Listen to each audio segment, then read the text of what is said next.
right, reactions and opinions, that's what we're doing here on Morning Live to the late night cabinet reshuffle last night. So joining us in studio, we've got Solly Mapaila. He's the second Deputy General of the SACP, that's the South African Communist Party. Good to have you. Welcome to Morning Live. Yeah, thank you, Leanne, and good morning to All right, viewers. let's get your first reaction to the cabinet. We think there's been a very strategic intervention from the President, particularly to address the people that are linked with corporate capture of the state and that have given growth to parasitic networks in the entire state system and ran a parallel government as opposed to the one that we knew. So that intervention was much more welcomed. And I think it's also sent a clear message to all that if they can follow that particular process with regard to the State of the Nation address, his commitment to fighting corruption and malfeasance, they will have to be removed from cabinet. So he had sent a very clear message in that regard, and we hope and wish the new team great success. Yeah. Now, one of the big things that you came out yesterday, you had a big media briefing, and one of the things that you did say was that you were hoping that your General Secretary, Bladen Zamande, would be put back into cabinet. He has. He's in the position of transport now. That must be a very big welcome for you. Yes, from the SACP point of view, we want to firstly congratulate Comrade Blade for his going back into cabinet. He's a capable minister, a top intellectual in the movement. He can help greatly in navigating the current challenges that we face. He's the leader of the Communist Party as well, and we also want to appreciate that the President made attempts to consult with us with extensive discussions, which is much welcome because that's what we've been complaining about previously, that the previous President will just go and make announcement. We don't have to agree with anything in the announcement that the President makes, but at least as part of the governing alliance, it's important that we are involved in the discussions to understand where he comes from, what is giving him a reason to appoint this or that particular minister and so forth.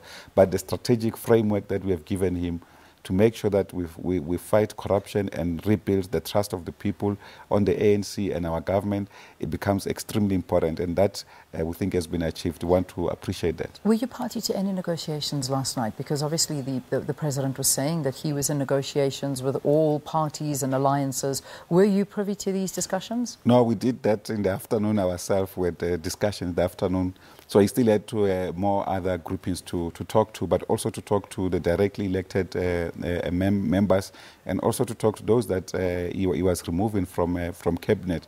So that's it's a lengthy process, and some of them were not around and so forth. So it's difficult, a long process. But we think he handled it calmly, with dignity, and of course he has got a party to lead. He's just coming from Congress. You have to do with what the party has given him. Yeah. Now, let's look at the Deputy President now, South Africa, David Mabuza. Do you think that this is something that President Solly Mapaila was simply put under pressure, political pressure, in the name of unity within the party? Or is it just that he's the Deputy President of the ANC, so he should automatically be the Deputy President of the country? Yeah, quite clearly he's the Deputy President of the ANC, and I think he'll prove his worth. I think we should also give him a chance. We must congratulate him as well for his appointment as Deputy President. It's a very critical position. It's a position that must unify our people. He made a huge contribution in the ANC conference to the extent that the ANC remains united and not break up. And I think that as a number two in the ANC, he cannot have it either way. He has to follow the principles of the ANC and rebuild the movement. And I think we want to congratulate him on his election. Yeah. It seems so far that you're quite happy with the cabinet. But are there any appointments that you're not happy with, that you would have said, look, they shouldn't have been included into this cabinet? We don't have to say that, Leanne. We want to appreciate cabinet in totality, but otherwise, as we said, we can't agree on every single detail. There are those that, for instance, from our point of view, they would not even made the list or the corridor to the list, to the room that was deciding that, but they are there. Of course, in the context of the broadness of the movement, you can't have everything. So we want to appreciate the collective approach that the President approached this particular matter, the considerations of challenges faced by the ANC itself as a movement, movement that is also facing the elections, where it's a party political system that we are faced with. And if it can't play a role to unify its own organization, you will not have a capacity to win the coming elections. And for us as the SACP, we have also said it is extremely important that South Africa needs the ANC, and the ANC needs South Africa as well. And therefore, we can't afford not to win the 2019 elections. And it is important that in that part that he also plays a role to unify the ANC. Just finally, as we close, Solly, SACP announced yesterday that you're actually finalising a document on a reconfigured alliance, guiding the relationship forward. Now, can you already feel that this relationship has been strengthened? I mean, you were backing all along the appointment of our now President Ramaphosa. Can you feel that the relations are better? Are they stronger than they ever have been? Yes, I think the reach out is much more improved, and we appreciate that particular space. Even when there was intention to deal with the challenges facing ESCOM, the alliance was brought together to say, comrades, here are the challenges, there are particular kind of decisions that we need to make.